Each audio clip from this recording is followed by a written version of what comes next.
ICU नाम सुनते ही है ना एक अजीब सी फीलिंग आती है। एक ऐसी जगह जहां जिंदगी और मौत के बीच का फासला बहुत ही कम होता है। आज की कहानी बिल्कुल वहीं से है, एक ऐसे शख्स की जिसके आखिरी लम्हों ने शायद हम सबको जीने का सबसे बड़ा सबक सिखाया।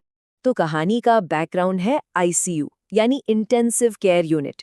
अब यहाँ हालात कितने नाजुक होते हैं, जरा इस बात से अंदाजा लगाइए कि मल्टी ऑर्गन फेलियर के जो मरीज होते हैं ना, उनमें से 50% मतलब आधे कभी घर वापस नहीं जा पाते। यहाँ सच में हर एक सांस की कीमत होती है। और इसी इतने गंभीर माहौल के बीच एक 70 साल के बुजुर्ग थे।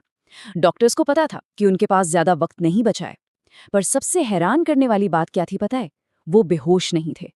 नहीं, बिल्कुल होश में थे। और उनकी आंखों से ना लगातार आंसू बह रहे थे। अब ये देखकर जाहिर है सबके मन में एक ही सवाल था कि भाई वो रो क्यों रहे थे। मतलब एक इंसान जो जानता है कि ये उसके आखिरी पल हैं, वो रोएगा क्यों? ये आंसू किस चीज के थे? दर्द के थे, राहत के थे, या फिर किसी बहुत गहरे पछतावे के? और फिर जब उनसे पूछा गया तो उन्होंने जो जवाब दिया उससे सुनकर सबके सब हैरान रह गए। उन्होंने बताया कि उनकी पूरी की पूरी जिंदगी बचपन से लेकर अब तक एक फिल्म की तरह उनकी आंखों के सामने से गुजर रही है। हर एक पल, अच्छा बुरा, हर फैसला, सब कुछ। तो उस पूरी जिंदगी की फिल्म का सार क्या था, निचोड़ क्या था? कमाल की बात यह है कि उन्होंने उसे सिर्फ एक लाइन में बता दिया। और यकीन मानिए, यही एक लाइन इस पूरी कहानी का दिल है। उन्होंने कहा, जो नहीं करना चाहिए था वो किया, और जो करना चाहिए था वो नहीं किया। जरा सोचिए इस बात को, पूरी जिंदगी का हिसाब किताब बस इस एक वाक्य में।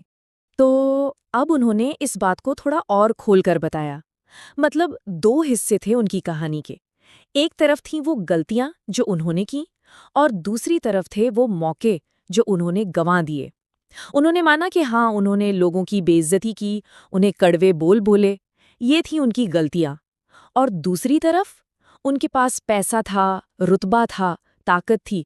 वो चाहते तो लोगों की कितनी मदद कर सकते थे, कितनी दुआएं कमा सकते थे, पर उन्होंने वो रास्ता चुना ही नहीं।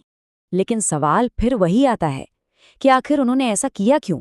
ऐसी कौन सी चीज थी जो उन्हें इस रास्ते पर ले गई? इस सब के पीछे की जड़ क्या थी, असली वजह? और मजे की बात यह है कि इसका जवाब भी उन्होंने खुद ही दिया। वजह थी अहंकार, यानी ईगो। उन्होंने बताया कि ये एक ऐसी फीलिंग थी जिसे दूसरों को तकलीफ देकर खुशी मिलती थी।